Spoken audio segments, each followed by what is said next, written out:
আমি আলোচনা কৰিম সেই মহাপৰিৱৰ্তনৰ বিষয়ে যি 16 জানুৱাৰীৰ পৰা আৰম্ভ হ'বলৈ গৈ আছে। ফেব্ৰুৱাৰী মাহৰ সেই গ্ৰহণবোৰৰ বিষয়ে যিয়ে আপোনাৰ সম্পৰ্ক আৰু আপোনাৰ সত্যক পৰীক্ষা কৰিব। আৰু মাৰ্চ মাহৰ সেই সময়খিনিৰ বিষয়ে যেতিয়া অৰ্থনৈতিক প্ৰৱাহে আপোনাৰ দেশ পৰিৱৰ্তন কৰাৰ ক্ষমতা ৰাখে।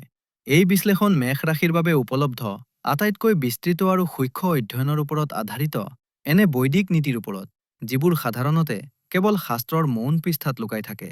কিন্তু আগবাঢ়ি যোৱাৰ আগতে এটা কথা বুজি লোৱাটো অপৰিহাৰ্য। জীৱনত কেতিয়াবা কিবা এটা পাবলৈ হ'লে কিবা এটা হেৰুৱাব লগা হয়। ঠিক সেইদৰেই 2026 চনৰ আৰম্ভণি আপোনাৰ বাবে এক গভীৰ পৰিৱৰ্তনৰ দুৱাৰ।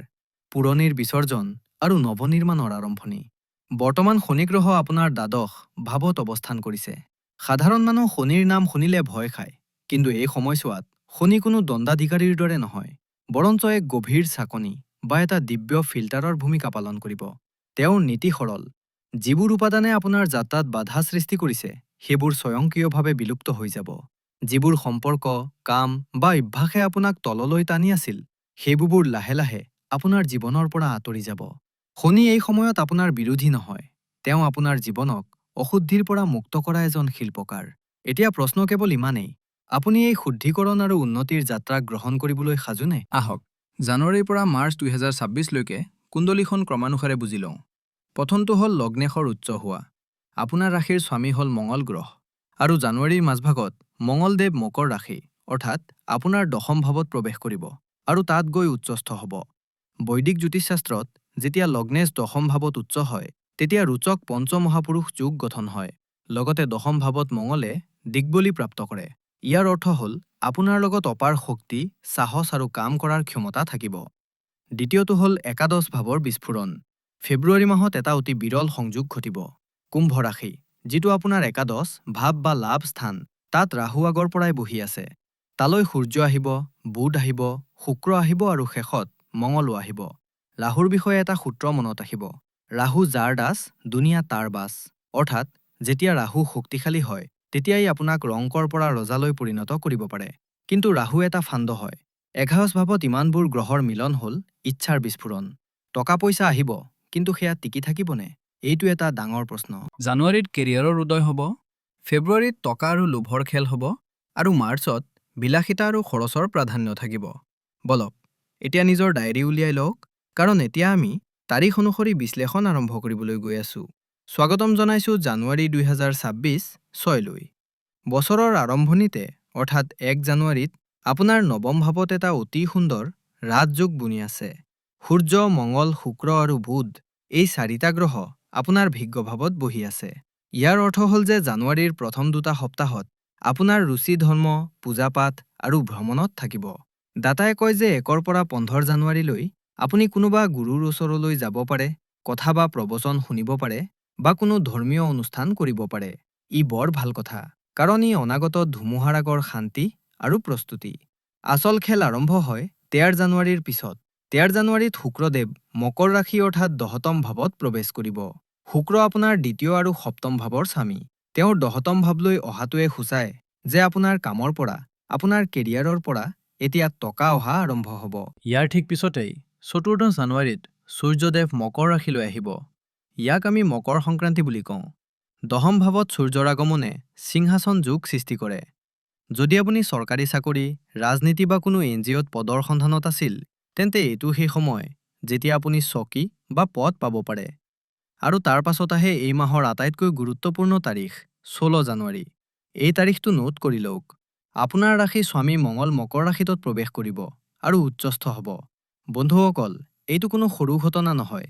মঙল হ'ল শক্তি আৰু 10ম ভাৱ হ'ল কৰ্ম। যেতিয়া শক্তি কৰ্ম ভাৱত নিজৰ সৰ্বোচ্চ অৱস্থাত থাকে, তেতিয়া মানুহ কাম কৰাৰ মেচিনলৈ পৰিণত হয়।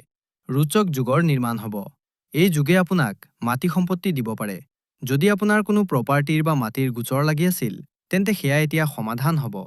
মঙলৰ চতুৰ্থ দৃষ্টি আপোনাৰ লগ্নৰ ওপৰত পৰিব, যাৰ ফলত আপোনাৰ ভিতৰত অদ্ভুত আত্মবিশ্বাস আৰু সজীৱতা আহি যাব। আপুনি ভাগৰ অনুভৱ নকৰিব। তাৰ পাছত 17 জানুৱাৰীত বুধো 10ম ভাৱলৈ আহিব।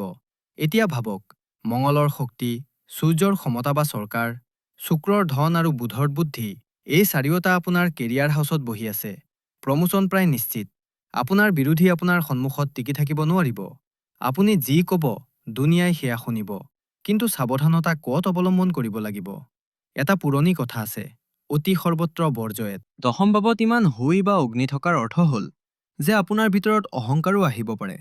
আপুনি আপোনাৰ বছ বা ছিনিয়ৰসকলৰ লগত তৰ্কত লিপ্ত হ'ব পাৰে। আপোনাৰ এনে লাগিব যে মই সব জানো। ডাটাই আমাক সতৰ্ক কৰি দিয়ে যে মঙল এই সময়ছোৱাত অস্তও থাকিব। অৰ্থাৎ আপুনি পৰিশ্ৰম যথেষ্ট কৰিব, কিন্তু হয়তো ক্ৰেডিট বা শলাগ পোৱাত অলপ পলম হ'ব পাৰে। স্বাস্থ্যক লৈও এটা সতৰ্কবাৰ্তা আছে। সূৰ্য আৰু মঙলৰ এই যুগে আপোনাৰ দেউতাৰ স্বাস্থ্যৰ বাবে বেয়া প্ৰভাৱ পেলাব পাৰে। লগতে আপুনি নিজকে বিপি আৰু হাৰ্ট বা হৃদযন্ত্ৰৰ লগত জড়িত সমস্যাৰ পৰা বচাই ৰাখিব লাগিব। অতি বেছি উত্তেজনাৰ পৰা বিৰত থাকক। ইয়াৰ বাবে এটা সৰু উপায় কৈ দিছোঁ। মঙলৰ অস্ত প্ৰভাৱ কম কৰিবলৈ আৰু নিজৰ স্বাস্থ্য সঠিক ৰাখিবলৈ 15 জানুৱাৰীৰ পৰা আপুনি দৈনিক এটা জালুক সেৱন কৰা উচিত। ই আপোনাৰ ৰোগ প্ৰতিৰোধ ক্ষমতা বজাই ৰাখিব। এতিয়া আমি প্ৰৱেশ কৰিম ফেব্ৰুৱাৰী মাহত। এই মাহটো এই তিনিমহীয়া সময়ছোৱাৰ আটাইতকৈ জটিল মাহ। ই আপোনাক বহুত কিবা দিব পাৰে আৰু বহুত কিবা কাঢ়িও নিব পাৰে। ফেব্ৰুৱাৰীত গ্ৰহৰ মঞ্চ সলনি হৈ আছে। এতিয়া ফকাছ দশম ভাৱৰ পৰা আঁতৰি 11শ ভাৱ অৰ্থাৎ আয় আৰু লাভৰ ওপৰত আহি পৰিছে। কুম্ভ ৰাশিত ৰাহু মহাৰাজে আগৰ পৰাই বাহৰ পাতি বহি আছে।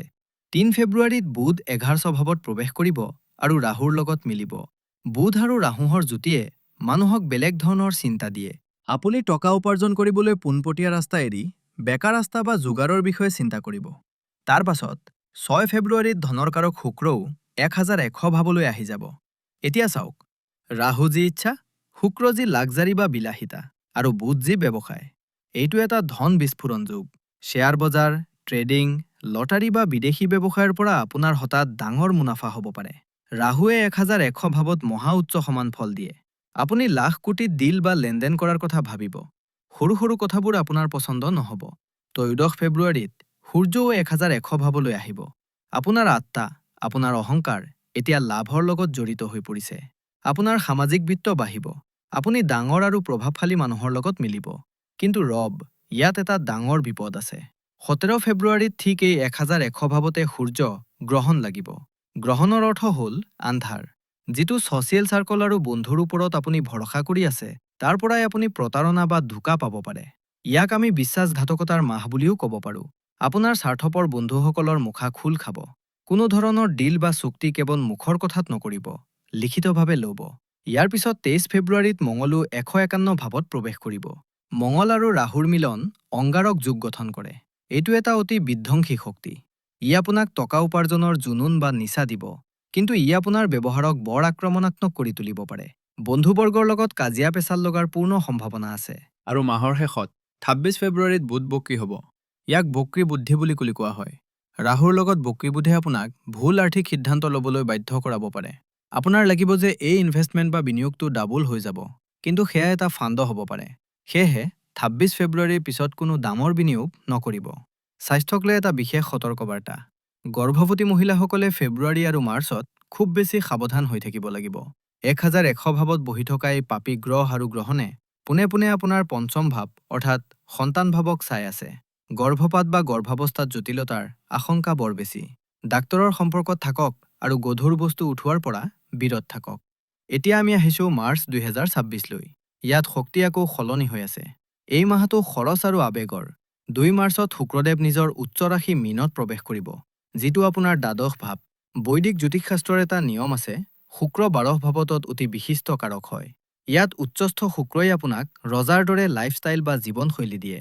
মাৰ্চত আপুনি নিজৰ ওপৰত, নিজৰ ঘৰৰ ইণ্টেৰিয়ৰত, দামী কাপোৰত বা বিদেশ ভ্ৰমণত মন খুলি টকা খৰচ কৰিব। এইটো শুভ ব্যয়। আপুনি টোপনিৰ সুখ আৰু ভোগবিলাস পাব। কিন্তু ঠিক তাৰ পিছদিনাই 3 মাৰ্চত আপোনাৰ পঞ্চম ভাৱত চন্দ্ৰ গ্ৰহণ লাগিব। পঞ্চম ভাৱ আপোনাৰ প্ৰেম, সন্তান আৰু বুদ্ধিৰ। এই গ্ৰহণে আপোনাৰ ইমচন বা আৱেগক জোকাৰি দিব।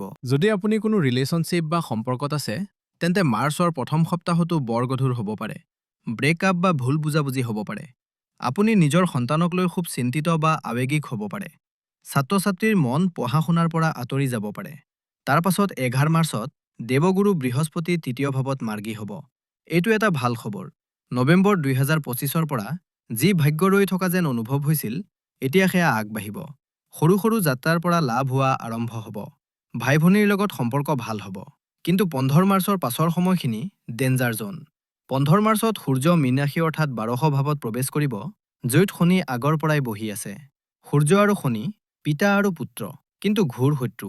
এওঁলোকৰ 1200 ভাৱত মিলন হোৱাটো ভাল সংকেত নহয়। ই পিতৃদোষৰ দৰে শক্তি সৃষ্টি কৰে। এই সময়ছোৱাত চৰকাৰী দণ্ড বা জৰিমনাৰ ভয় থাকে। যদি আপুনি টেক্স চুৰি কৰিছে বা কোনো বেআইনী কাম কৰিছে, তেন্তে এই সময়ত চৰকাৰী জাননী বা নটিচ আহিব পাৰে। স্বাস্থ্যৰ ক্ষেত্ৰত হাড়, চকু আৰু ভৰিৰ সমস্যা হ'ব পাৰে। ঘৰৰ জ্যেষ্ঠজন বা বয়োজ্যেষ্ঠসকলৰ স্বাস্থ্যৰ ওপৰত গধুৰ খৰচ হ'ব পাৰে। লগতে আপোনাৰ পিঠিৰ পাছফালে ষড়যন্ত্ৰ ৰচা হ'ব পাৰে।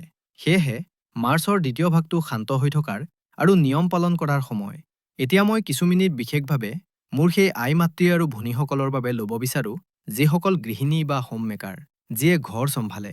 প্ৰায় ৰাশিফলত আপোনালোকৰ কথা সবিস্তাৰে আলোচনা কৰা নহয়, কিন্তু মেষ ৰাশিৰ গৃহিণীসকলৰ বাবে এই 3 মাহে বৰ বিশেষ বাৰ্তা লৈ আহিছে। চাওক, আপুনি ঘৰখনৰ কেন্দ্ৰবিন্দু, আৰু গ্ৰহৰ চালৰ পোনপটীয়া প্ৰভাৱ আপোনাৰ ঘৰৰ পৰিৱেশৰ ওপৰত পৰিব। জানুৱাৰীত যেতিয়া মঙ্গল আপোনাৰ 10তম ভাৱত উচ্চ হ'ব, তেতিয়া তেওঁ চতুৰ্থ দৃষ্টি আপোনাৰ চতুৰ্থ ভাৱ অৰ্থাৎ সুখ আৰু ঘৰৰ ওপৰত পৰিব। ইয়াৰ অৰ্থ হ'ল যে জানুৱাৰী আৰু ফেব্ৰুৱাৰীত আপোনাৰ ভিতৰত কাম কৰাৰ শক্তি বহুত বেছি থাকিব। আপুনি হয়তো ঘৰৰ নক্সা সলনি কৰি দিব, ৰিনভেশ্যন কৰাব, বা বহুত দিনৰ পৰা পেণ্ডিং হৈ থকা ঘৰৰ গধুৰ কামবোৰ নিমিষতে শেষ কৰি পেলাব। কিন্তু সাৱধানতা এইটো ৰাখিব লাগিব যে মঙ্গল হ'ল অগ্নি বা জুই। ঘৰৰ সদস্যসকলৰ ওপৰত, বিশেষকৈ স্বামী বা শাহু-শহুৰৰ ওপৰত আপোনাৰ খং উঠিব পাৰে। আপোনাৰ লাগিব যে সকলো কাম ময়েই কৰোঁ আৰু কোনেও তাৰ কদৰ বা মোল নুবুজে। এই চিন্তা শনি আৰু মঙ্গলৰ বাবে আহিব। সেয়েহে ঘৰত বছ হোৱাৰ পৰিৱৰ্তে মেনেজাৰ হৈ কাম কৰক, শান্তিবৰ্তি থাকিব। ফেব্ৰুৱাৰী মাহটো আপোনাৰ বাবে এটা যাদুকৰী সুযোগ।